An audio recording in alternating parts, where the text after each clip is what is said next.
La UCA de Nicaragua fue una prestigiosa universidad jesuita que formó a profesionales comprometidos con la democracia y la justicia social. Sin embargo, en 2023, el régimen de Ortega Murillo la confiscó arbitrariamente como parte de su represión contra las voces críticas. Esta producción cuenta la historia de la UCA, sus aportes, sus desafíos y su resistencia ante la dictadura.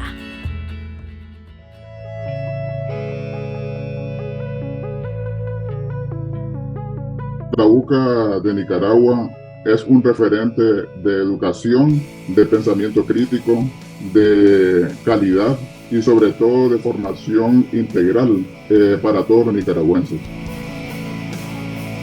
Y recuerde Nicaragua, ¿verdad? Y ayude a que ese país pueda volver a la libertad en la que tanto ha creído siempre, porque es un país que lo que le sobra es utopía y sueño. Toda su historia, todo el pensamiento está atravesado por mirar al futuro con esperanza. Y tiene hombres y mujeres muy cualificados para poder dar esos pasos. Ahora no sé qué voy a hacer porque algo que me lo quitaron de pronto y yo ya tenía todo planeado conforme a terminar mi carrera en la UCA, de graduarme. Yo ya tenía un plan hecho en base a lo que iba a hacer. Yo siento que las universidades públicas ahora en Nicaragua están en una situación donde les va a costar mucho no ser solo lugar de movilización social de jóvenes, sino también de pensamiento y de línea realmente seria a nivel del conocimiento.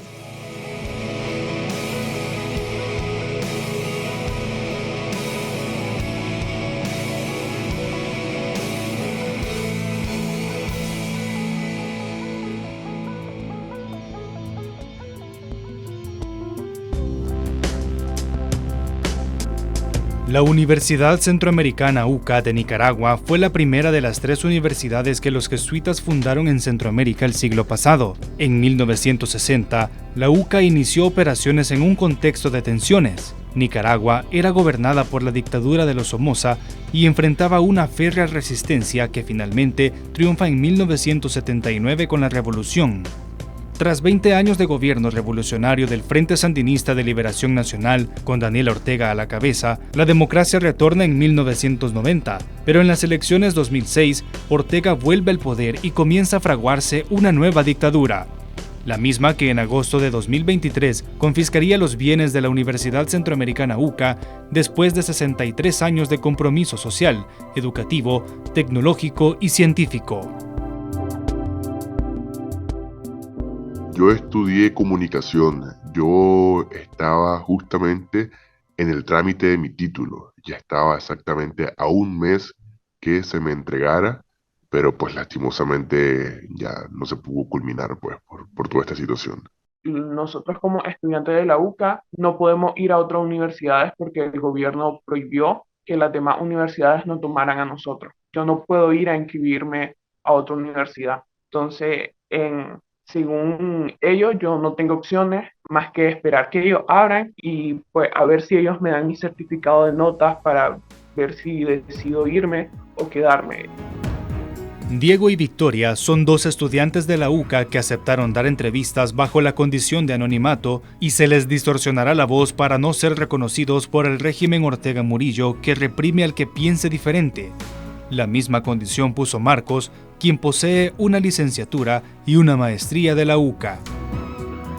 Este nuevo régimen ya ha superado todas las cosas que hicieron la familia Somoza, en todos los sentidos, no solamente en represión, en muerte, en asesinato, en encarcelamiento, sino también en confiscaciones. Ya ha superado todo lo que hizo Somoza. No se puede ir a protestar porque te echan preso, no puedes decir nada, o sea, en Nicaragua ni siquiera puedes ir por la calle y hablar en contra del gobierno porque no sabes quién te está escuchando, no sabes si luego de eso van a llegar 3 patrullas a tu casa a llevarte. Entonces, es mucha incertidumbre. Es vivir escondido, muchas veces es vivir sin libertad, es vivir en pobreza y cada vez más extremo, es vivir viendo que el Estado se convirtió en un Estado enemigo del pueblo, enemigo de todo lo que tenga que ver con inteligencia, enemigo de la educación, enemigo de una buena salud, enemigo del desarrollo de la investigación científica, enemigo de la autonomía universitaria, por lo mismo que decía anteriormente, porque ahí está la juventud y la juventud significa cambio. Al momento de su cierre y confiscación, la UCA tenía un promedio de 9.000 estudiantes en carreras de 18 especialidades del campo de las humanidades, las ingenierías, las ciencias económicas, el derecho y a nivel de posgrados, con un promedio de 10 maestrías y doctorados. Para mí la UCA fue y siempre será un espacio seguro, un espacio de tranquilidad, de libertad, y donde uno se llenó de conocimientos, no solamente en lo profesional, sino también en la vida, porque la UCA formó grandes profesionales para el mundo y me considero parte de ello. Podía ser que el país tuviera un nivel de pobreza, pero su universidad no daba una formación pobre, sino que buscando que fuera lo más adecuado con todo lo que se estaba discutiendo. Entonces, esa cosa guiaba, o sea, lo que se buscaba era que el conocimiento y todo lo que la universidad podía aportar no fuera un pobre conocimiento, sino que el joven nuestro pudiera volver a competir. Al comienzo, el énfasis fundamental fue la educación, educar, ¿verdad? Preparar, especialmente técnicos, esa fue la primera cosa, ingenierías y administración. Esos dos ejes para un país que estaba en desarrollo, en una situación en la dictadura de Somoza. Entonces, había que preparar profesionales capaces, preparados, ¿verdad? Después, el segundo fue lo humanístico, ¿verdad? Ahí hubo jesuitas poetas, hubo jesuitas que se dedicaban a la literatura. Entonces hubo la parte como humanística, como el área de la literatura, el pensamiento y historia. Mientras la universidad se desarrollaba, la revolución sandinista derrotó a la dictadura de los Somoza. Durante ese contexto, la UCA fue un centro de pensamiento crítico y de reflexión del proceso revolucionario. La Junta de Gobierno asignó el 6% del presupuesto nacional a la educación superior, el cual se distribuía entre universidades nacionales y privadas. Esto serviría para que más de la mitad de los estudiantes de la UCA se beneficiaran con algún tipo de beca. Aparte de las muchas generaciones de estudiantes que formó y preparó, yo creo que la UCA tuvo una gran presencia en la sociedad, ¿verdad? El Instituto de Historia, del que se ha hablado bastante estos días, sin duda, es el mejor instituto de historia, no de Nicaragua, de Centroamérica. Honestamente, ¿verdad? Yo vi alumnos de Costa Rica y de los Estados Unidos, de Inglaterra, que venían a hacer estudios allá. Es el resultado de acopio de materiales, por ejemplo, documentos manuscritos del mismo Sandino, ¿verdad? Documentos de la historia antigua, de Nicaragua, de la época de los toltecas. Mapas desde el tiempo de la colonia hasta cuestiones actuales históricas. Los alemanes, por ejemplo, ayudaron mucho regalando un tipo de fotocopiadora especializada que podía reconstruir los mapas cuando tenían algún no o alguna cosa, tenían capacidad como de leer para restaurar sin tener que tocar los mapas para no dañarlos. Entonces, se hizo un enorme esfuerzo en ese sentido, de que la universidad nuevamente comenzara a abrirse campo de la manera universitaria. Durante la Revolución, la UCA se sumó al ambicioso Plan Nacional de Alfabetización del gobierno de izquierda. En ese periodo, la UCA cedió las carreras de ingeniería para la fundación de la Universidad Nacional de Ingenierías, UNI. En 1991, con el retorno de la democracia, la UCA abrió nuevas carreras de ingeniería bajo el liderazgo de los jesuitas hermanos Julio y Adolfo López de la Fuente. Porque ellos hablaron de ingeniería de agua, ingeniería de medio ambiente, ingeniería, no sé. Entonces, con una concepción enormemente moderna, porque le había tocado poder estudiar 2 tormentas solares. Cada 11 años hay tormentas solares, donde hay radiaciones, hay toda una serie de cosas que entonces se permite ver también qué sucede en la Tierra en medio de estos 2 momentos, diríamos, de tormentas solares.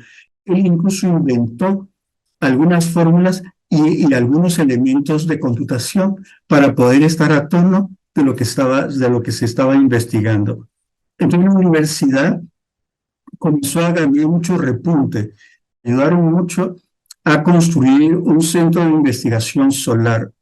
El padre ya para hace años atrás, ya para el 2003 que yo salí de la universidad, ya él había sacado un mapa solar de todo Nicaragua y él llevaba el gozo de que para América no había ningún mapa solar de un país completo. O sea, Estados Unidos no lo tenía muchos estudios y tenía los satélites. Pero yo tenía una cuestión donde estuvieron estudiando todo el país, todo lo que era en la cuestión solar. El padre Adolfo López de la Fuente, un asiduo investigador de los moluscos, fortaleció el Centro de Malacología de la UCA. Yo soy el padre Adolfo López, soy jesuita y estoy aquí en la universidad, en la UCA.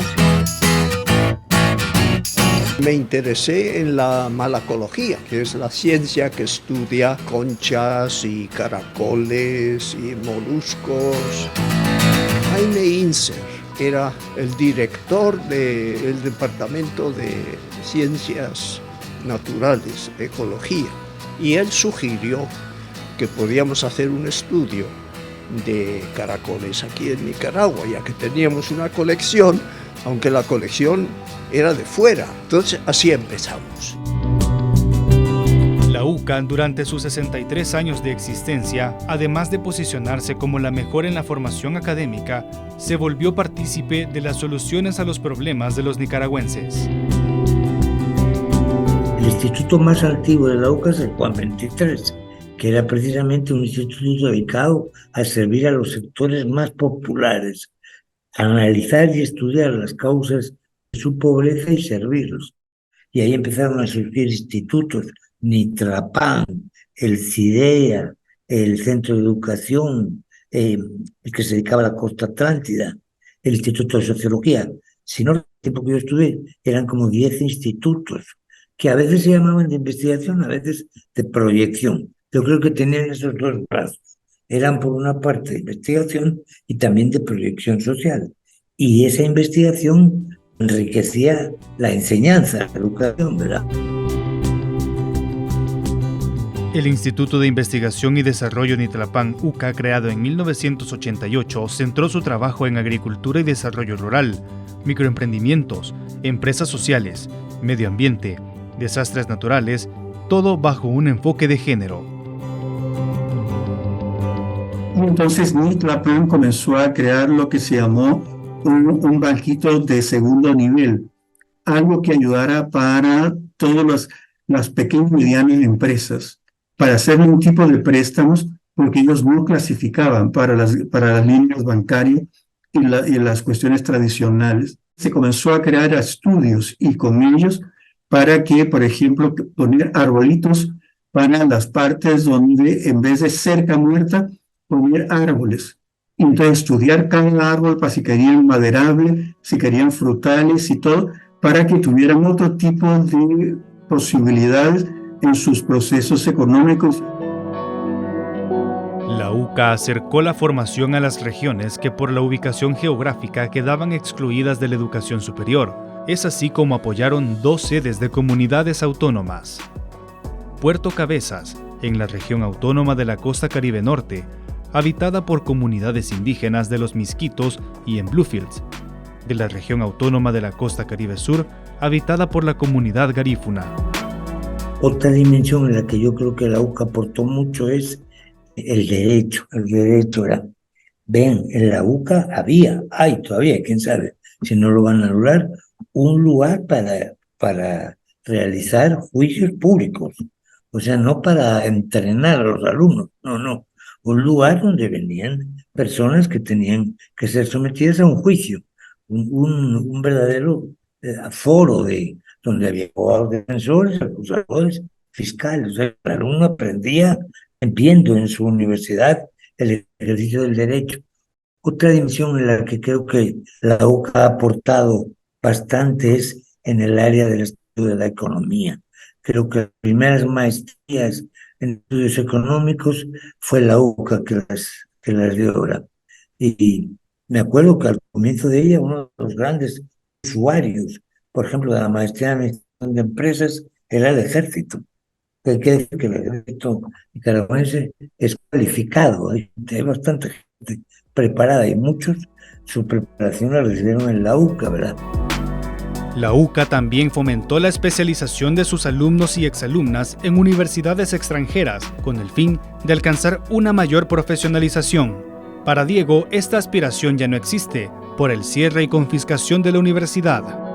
En estos momentos, culminando mi carrera, quería empezar a optar a becas internacionales, ¿verdad? Y por supuesto, bajo el sello de la Universidad Centroamericana, como muchas otras personas que conozco, creo que se me podría haber dado una buena brecha para los siguientes pasos de educación superior en el extranjero. Sin embargo, en estos momentos me siento muy desanimado, ni siquiera pienso en tramitar el título. En los diferentes momentos de la historia de Nicaragua, la universidad estuvo presente. En 1990, con la llegada al poder de la presidenta Violeta Chamorro, la UCA aportó al periodo de transición hacia la democracia, facilitando el diálogo y la negociación entre los diferentes sectores. En ese contexto, la UCA le entregó un doctorado honoris causa a Daniel Ortega, que había gobernado por 5 años con el triunfo de la revolución. Yo creo que hay que entender que aquel premio fue un poco un premio a que el presidente, que ya era expresidente, aceptara dejar de serlo y darle paso a doña Violeta. O sea, fue un premio a que él aceptara las leyes de la democracia. Eso es lo que se premiaba.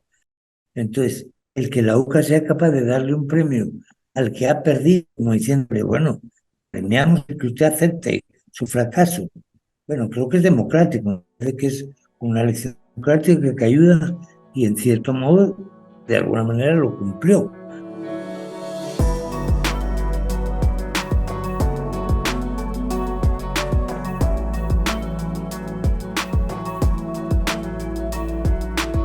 Yo creo que el país ha perdido un centro que, además de investigar y preparar a profesionales, ayuda al desarrollo y a la formación crítica de la sociedad. Creo que si la ciencia está sometida a una orientación política, de signo que sea, pierde su libertad donde ella puede crecer. Eso es el temor, o sea, que sea una ciencia controlada, una educación controlada, un alumno domesticado que no piensa por sí mismo, sino que repite las cosas. Cuesta que en Nicaragua lo vayan a lograr porque creo que la revolución dejó pues mucha capacidad crítica, pero eso es lo que se va a perder. Libertad y educación van unidos. Si no hay verdadera libertad, la educación es sometimiento, es como domar animales, no es abrir a la creatividad, ¿verdad? La UCA de Nicaragua apostó por la comunicación y el análisis. Para lograrlo, produjo la revista Envío, publicación mensual, con información y análisis de temas políticos, sociales, económicos, culturales y ambientales, con ediciones en inglés e italiano. Puede sonar pretencioso, pero sentimos que nos ganamos un puesto en el corazón de la gente. Y más con los jóvenes, muchos de ellos. Mi dolor más de haber perdido una universidad, sino yo siento de que ahora han cooptado todo, entonces se ha perdido un sentido universitario de mirar las cosas. Universidad en ese sentido, que es investigativo, formativo, crítico y además de apuesta, o sea, de dar posibilidades hacia adelante. Varios de los hijos de los Ortega Murillo estudiaron y se graduaron en la UCA.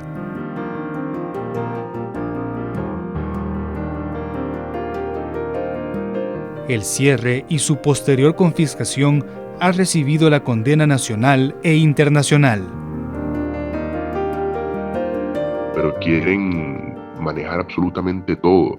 Ya no es una cuestión de dinero, no es una cuestión de poder, porque ya absorbieron a Nicaragua, sino es una cuestión de manejar absolutamente todo un país y absorber todos los recursos que tienen y después no importa porque ellos están demasiado cómodos. Para mí, yo digo que están con miedo que de un momento a otro se les vaya de la mano ese poder que han tenido, ¿verdad? Y que realmente nunca ha sido la aspiración de ellos de que el país progrese y de que los jóvenes los jóvenes se preparen, ¿verdad? Y lo otro es que le temen al pensamiento crítico, porque es allí donde salen, como dicen ellos, las revoluciones y los cambios de un país. Y por lo general sale de la juventud. Y en las universidades está la juventud, porque saben que allí en la UCA es un centro de pensamiento crítico. Saben que la UCA es libertad. Saben que la UCA es juventud. Saben que la UCA es con la juventud. Saben que la UCA es cambio. Por eso que le tienen miedo. Quieren echar tierra sobre algo que tiene una raíz muy profunda, ¿verdad? Yo creo que eso volverá a brotar un día y volverá a nacer y tenemos que esperar, hay un tiempo para cada cosa, ¿verdad? Yo creo que Nicaragua va a valorar mucho más la educación después de esta crisis, ¿verdad? Pero somos cristianos, tenemos que vivir con esperanza, mirar el futuro con esperanza.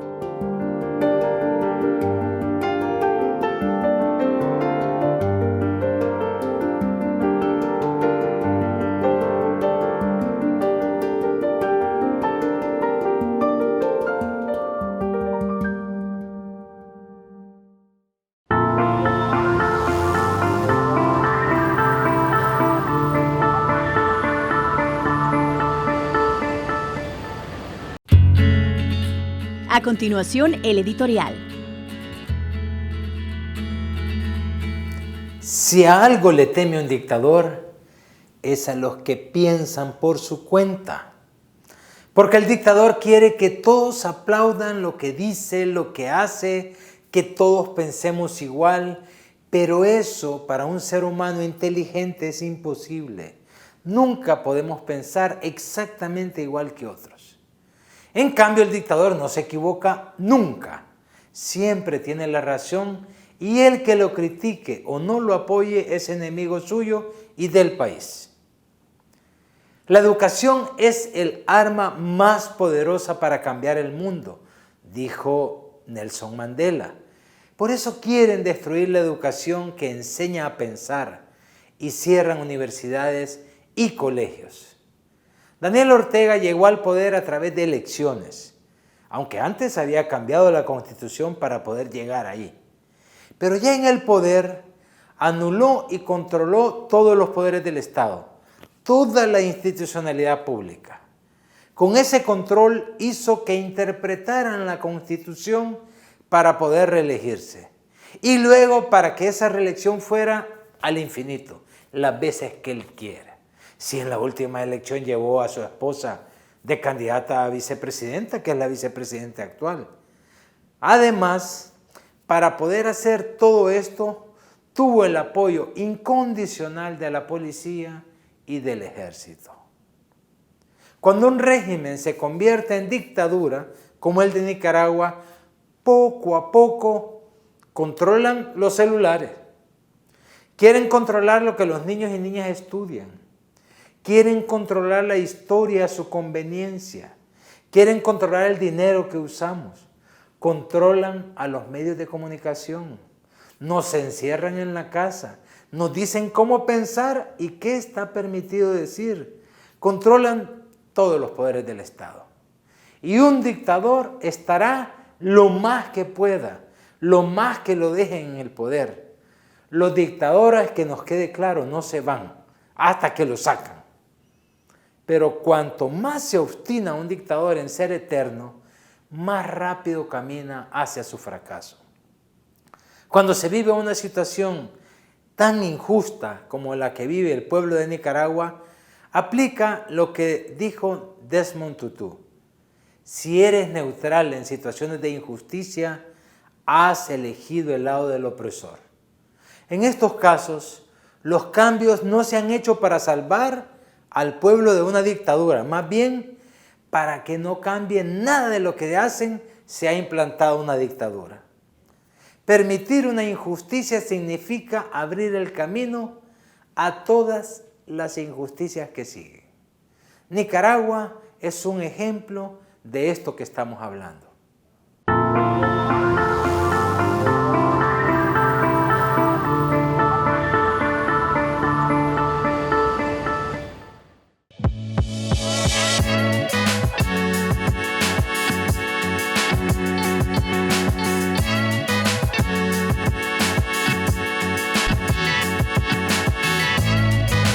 La sección de la entrevista en el siguiente segmento de Miradas.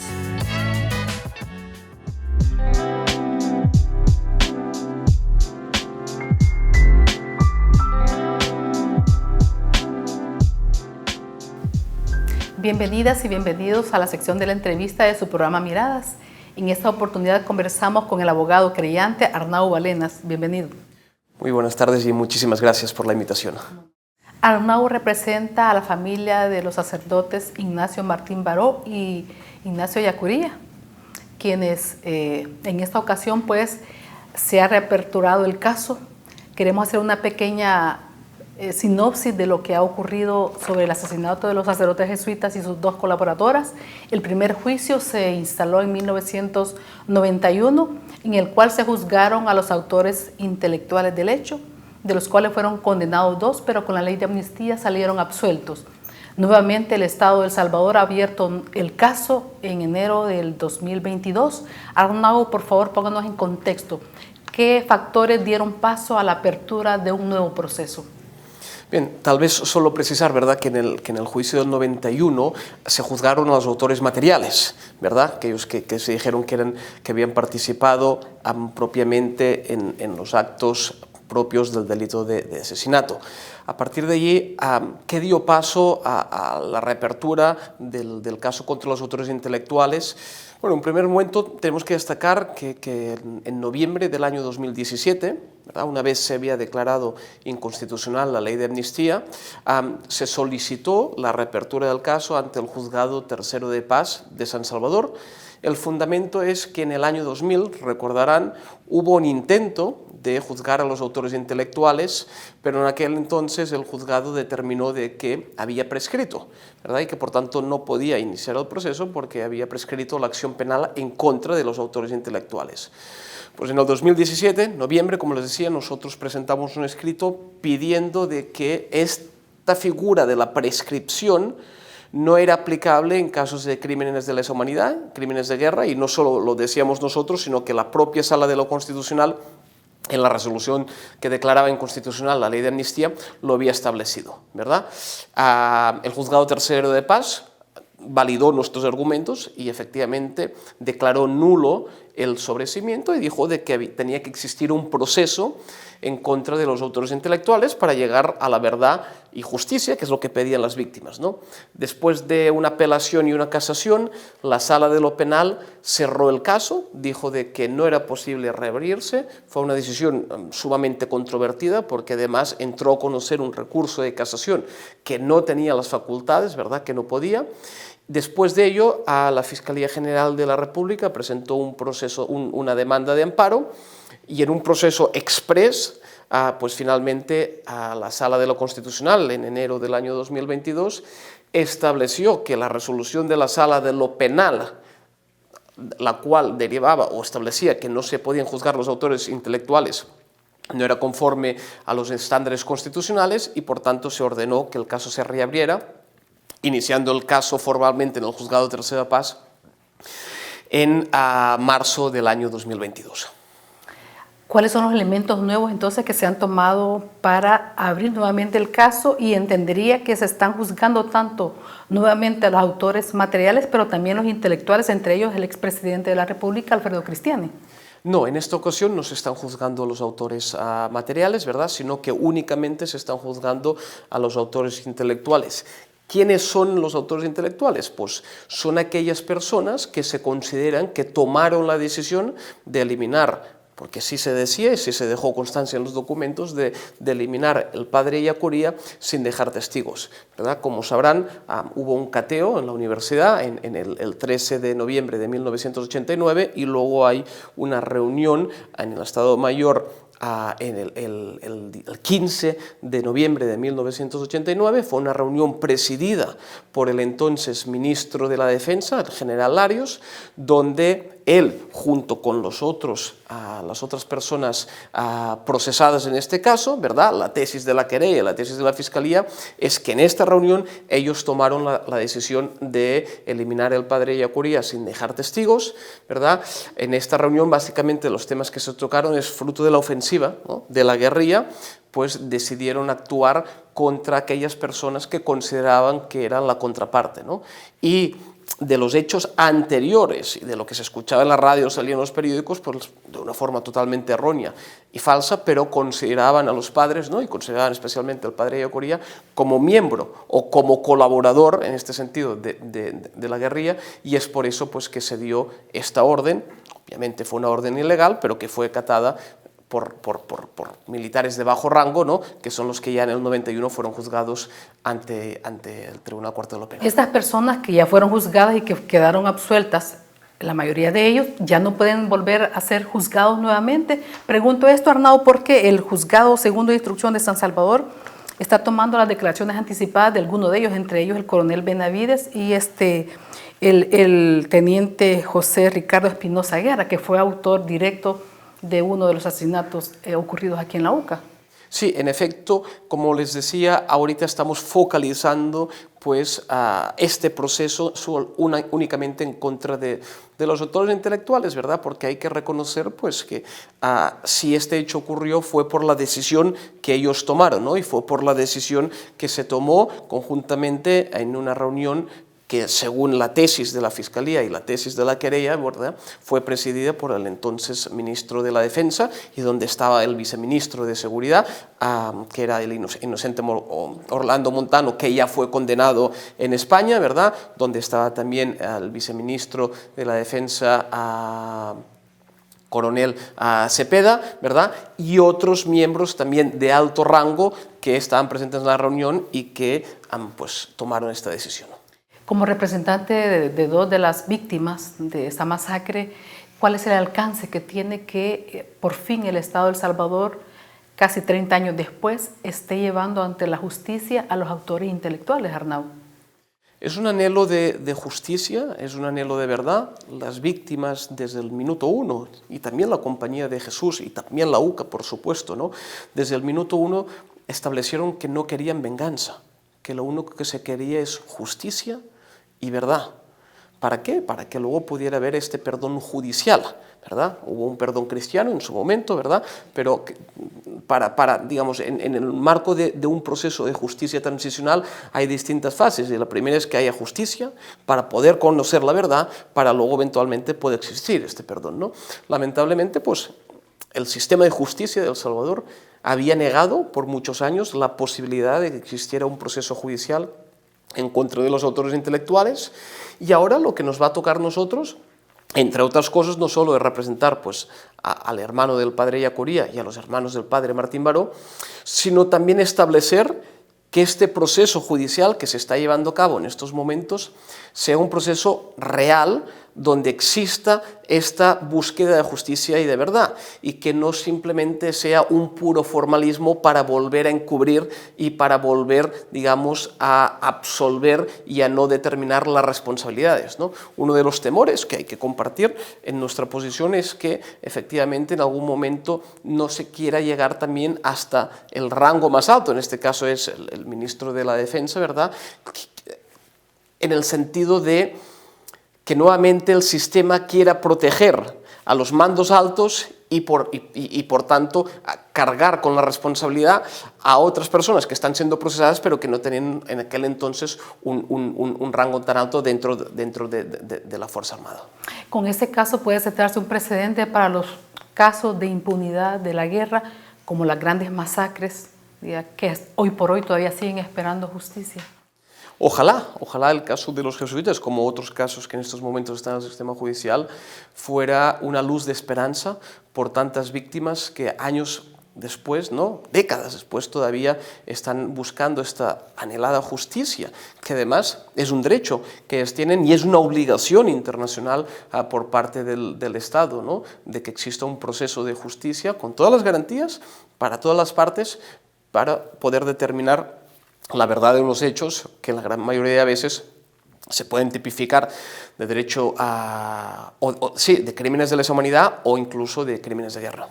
En el caso suyo, que es representante de 2 de las víctimas, Arnau, ¿tiene acceso al proceso abiertamente? Es decir, ¿tiene la posibilidad de aportar pruebas, poder incluso presentar testigos para que este proceso no sea, digamos, más de alcance político que jurídico, que se corre el riesgo?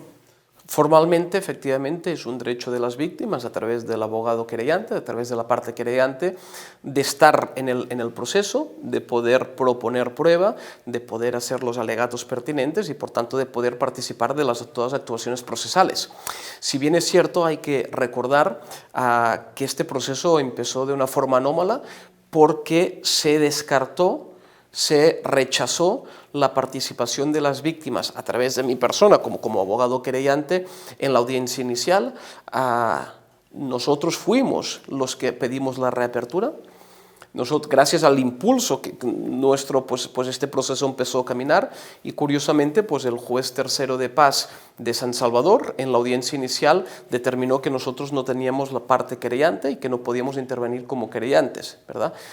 Esto efectivamente hay que entenderlo como un impedimento, como una traba injustificada dentro del proceso, ¿verdad? Si bien es cierto, pues más adelante volvimos a presentar la querella y no estuviéramos como parte querellantes, ¿no? Pero sí que se percibe a veces que la intervención de las víctimas a través de un abogado, ¿no?, como parte querellante, a veces molesta, ¿no?, o a veces incomoda, ¿no? Y esto pues hay que decirlo y hay que advertirlo porque todo el mundo debería tener un interés real, pues que las víctimas pudieran participar, ¿verdad?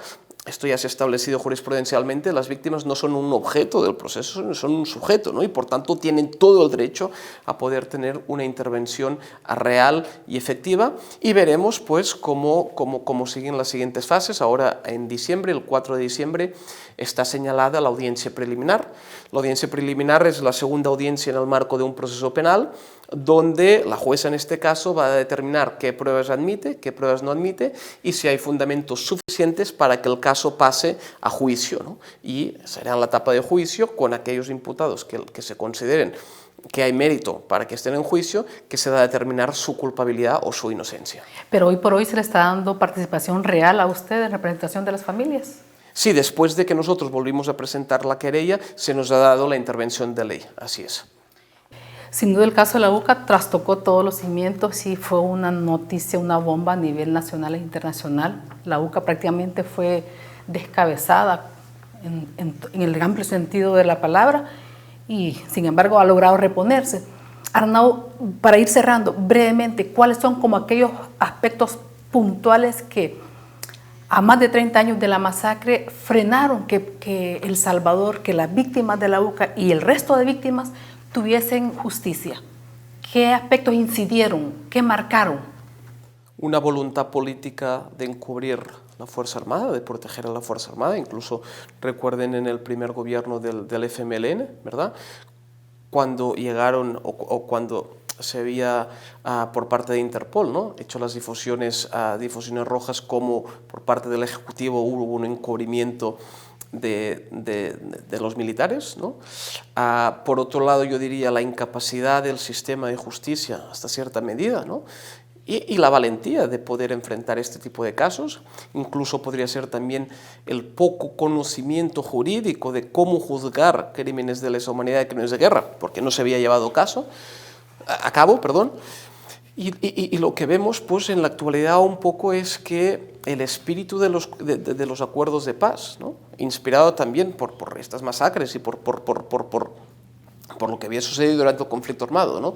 De que los militares no tenían que tener un rol en la seguridad pública, de que los militares, ¿verdad?, pues tenían una función muy específica y determinada en la Constitución, pues lo que podemos ver en la actualidad es que parece de que esto se está revirtiendo, ¿no? Y creo que es importante destacar, en honor a la verdad, que este rol nuevamente de la Fuerza Armada en seguridad pública no es solo de este gobierno, sino que en anteriores gobiernos también le han dotado de roles que según la Constitución no son, ¿no?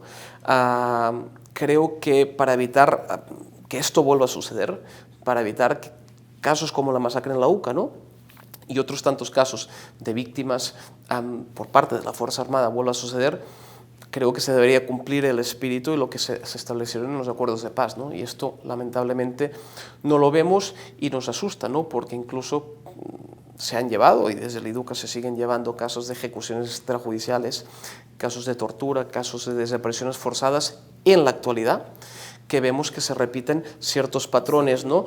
¿Por qué? Porque parece que no aprendemos de los errores del pasado y seguimos pues dando poder y dando a facultades legales que no tienen a ciertos cuerpos o ciertas instituciones del Estado.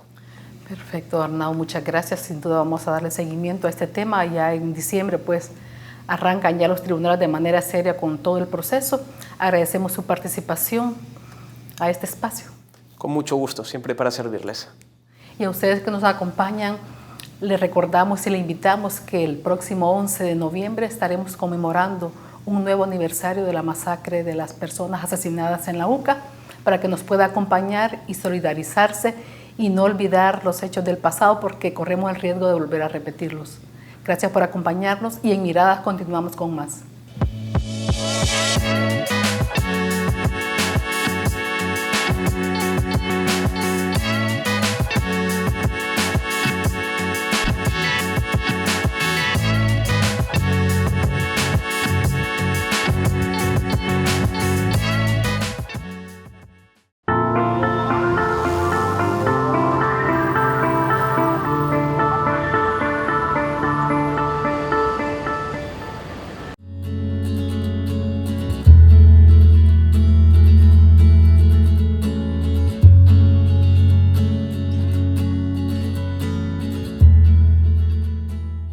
El pasado sábado 28 de octubre, desde el Auditorio Elba y Celina Ramos, se realizó la conferencia titulada Para no perder la ocasión de ser estudiantes universitarios, organizada por el movimiento universitario The Others.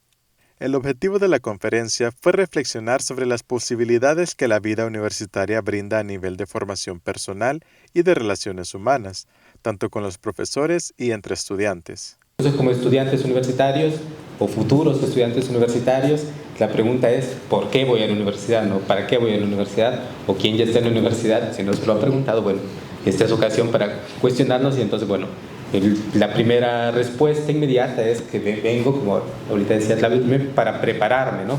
Para nosotros, este prepararnos quiere comenzar ya adentro de la universidad, sin dejar de lado toda la parte, digamos, de instrucción, pero también sin dejar de lado la parte humana. Mauricio Rivas, estudiante universitario, habló sobre su experiencia siendo miembro del movimiento universitario The Others, además de contar sobre las diferentes actividades que desarrollan, como las conversaciones semanales, la presentación del periódico, el refuerzo escolar y humano brindado a los niños y jóvenes de la comunidad Las Margaritas en Santa Tecla y la pequeña escuela popular.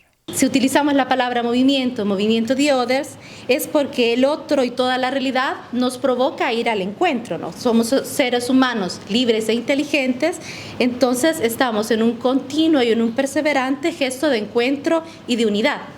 De hecho, la amistad que vivimos en el movimiento universitario The Others desea ayudarnos a descubrir nuestra verdadera humanidad, a cuidar nuestra humanidad, educándonos a ir al fondo de las cosas, a través del compartir nuestras capacidades, sobre todo el tiempo, los recursos, también las incapacidades que tenemos, compartir el bien que nos acontece también como el mal. Finalmente, algunos universitarios contaron su experiencia siendo miembros del movimiento universitario de Others e invitaron al público asistente a unirse al movimiento y a las actividades que realizan.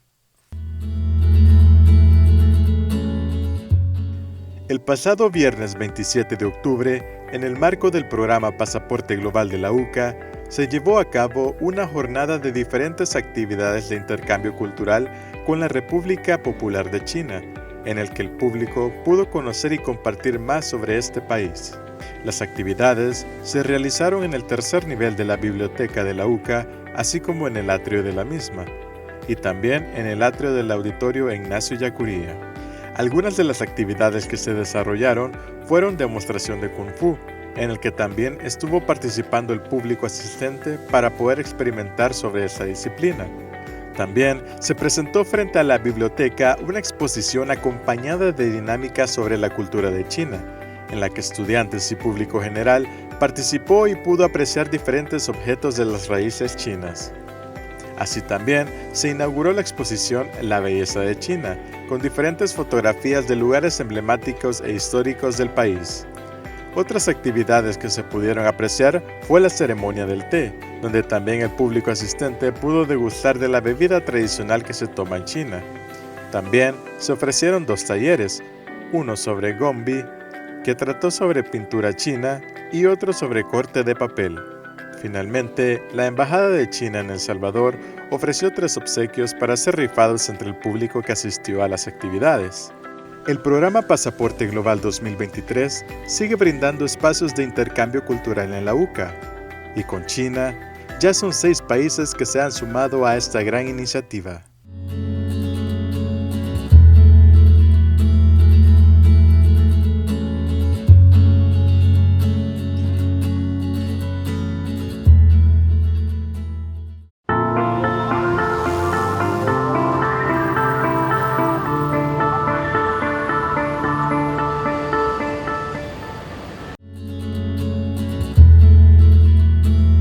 En Miradas damos paso a la sección musical.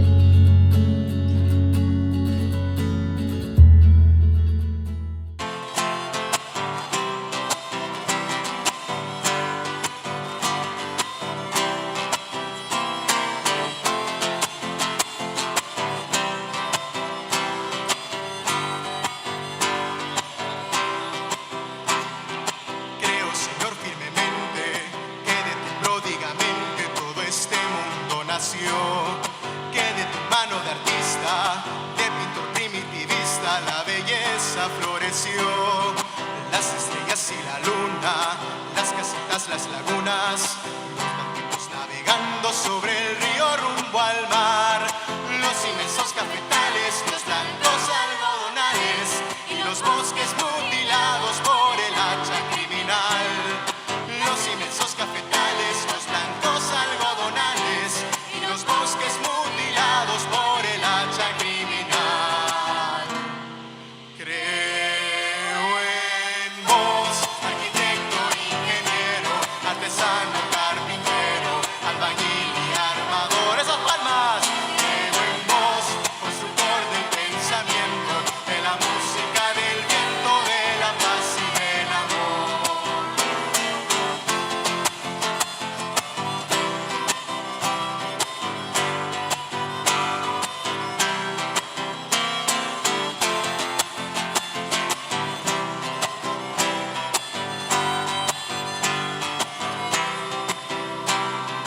Yo creo en vos, Cristo obrero, luz de luz y verdadero, unigénito de Dios, que para salvar al mundo en el vientre humilde y puro de María se encarnó. Creo que fuiste golpeado, con escarnio torturado, en la cruz martirizado, siendo Pilatos pretor, el romano imperialista, puñetero y desalmado, que lavándose las manos quiso borrar el error. El romano imperialista, puñetero y desalmado, que lavándose las manos quiso borrar el error. Creo en vos, arquitecto, ingeniero, artesano, carpintero, albañil y armador. Creo en vos,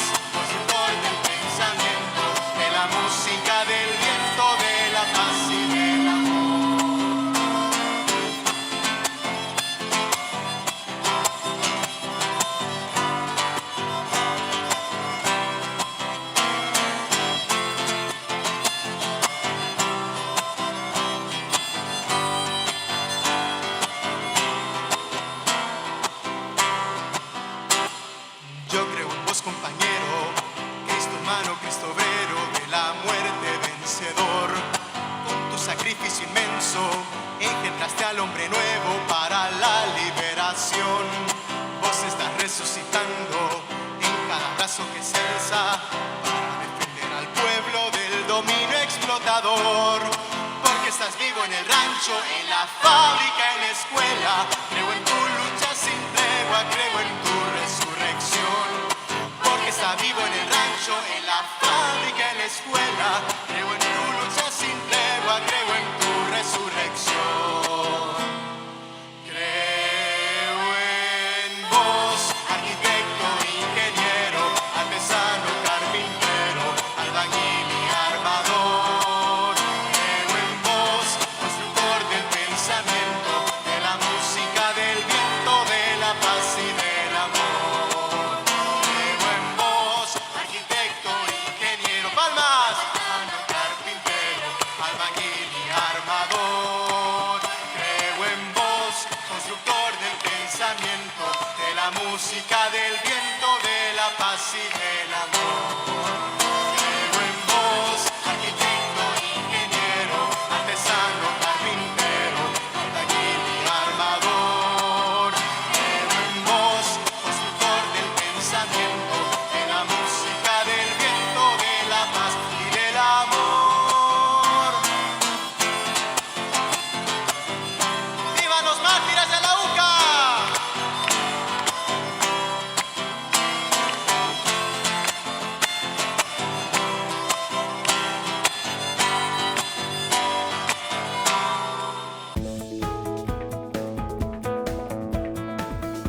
De periodistas que han sufrido seguimientos, algún tipo de declaración estigmatizante por parte de funcionarios, restricciones al ejercicio periodístico, cosas que antes estaban disponibles para el público, se niegan sin ningún tipo de argumento.